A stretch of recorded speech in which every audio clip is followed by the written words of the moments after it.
5 hours later.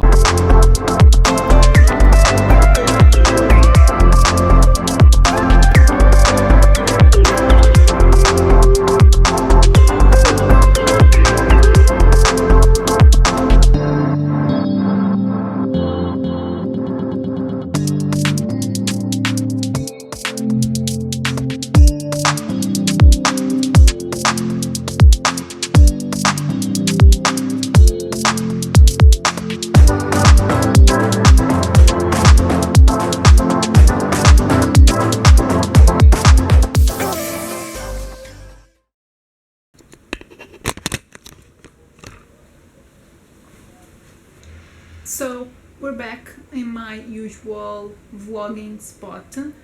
I'm sorry, one, if I'm talking like softer and quietly, just because it's already midnight. Also, it's super freaking hot, so I have to have my window open, so if you hear any noises, I'm sorry. But yeah, as you could see, I went and watched the new Insidious, The Red Door. If you've seen my most anticipated, you know this was like in 6th place, I believe, 6th or 5th place, so right in the middle.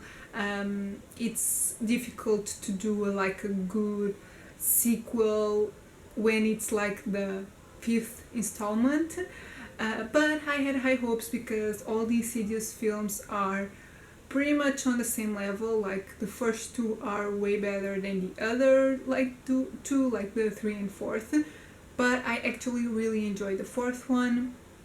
And yeah, I was really curious about not only like they using the same actors, because this takes place like 10 years later, or 9, because in the movie it says 9 but in the synopsis it says 10, so I don't know, but it takes place a decade later, so they used the same actors, the same kid actors.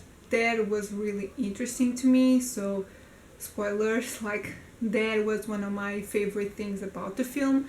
But I was also really interested in Patrick Wilson being the director, like it's his directorial debut.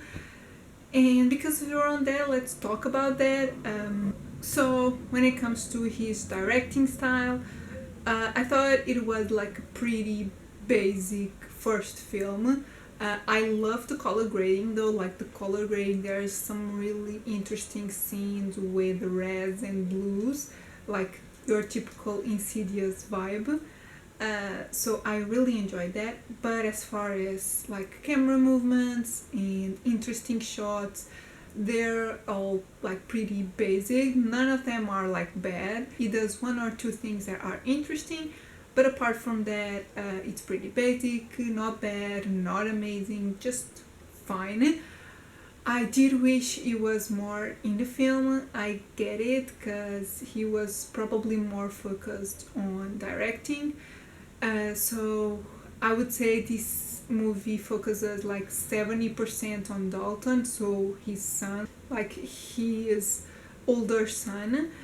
So the movie is basically all about him, and there's like a few things with Josh, Patrick Wilson's character, but they don't interact a lot, and I wish there was more of that, like there is in the first and second film.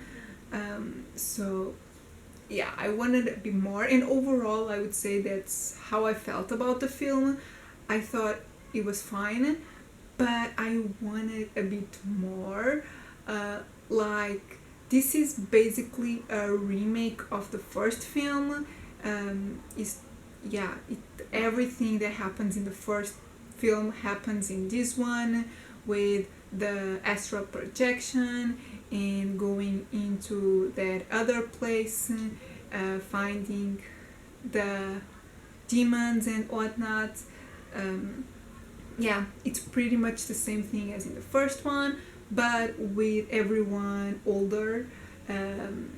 Yeah, so that was a bit of a bummer, but there are great jump scares. The first one, it killed me. Like I jumped so hard, like really jumped out of my seat, so like that. I like effective jump scares. There are a few others and some interesting like hidden scares. I don't know what the name is, but like when there's shadows or something in the background, but they're not really jump scares, nothing really happens, it just makes you tense. Yeah, so I was tense throughout the whole film, so I guess it was effective in that regard. I was just, I guess, expecting a bit more. I also really enjoyed the sound design. I wish there was more of that theme, Insidious theme, but there are some really interesting like sound effects and stuff that happens with sound, so also really enjoyed that. And I guess my last complaint about the film is that because this is focused on Dalton and he's going to college, there are a few like teen things that, yeah, it's a bit cliche and not really the Insidious vibe, but I mean, I guess it's something different that they haven't done before. There are a few like cameos that aren't in the opening titles, so I like that.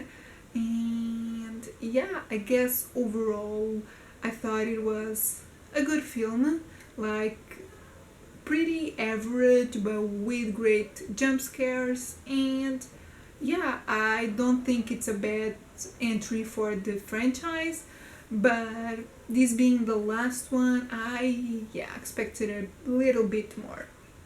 But yeah, guys, these are my thoughts on Insidious the Red Door. Let me know in the comments what you thought. How do you feel about this franchise? Which one is your favorite?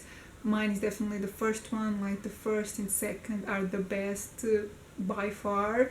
And yeah, how you feel about this one? How do you rank them?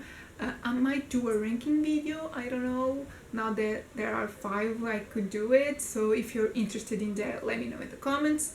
And yeah, if you like the video, give it a thumbs up, subscribe if you're not subscribed yet, and I'll see you in my next video.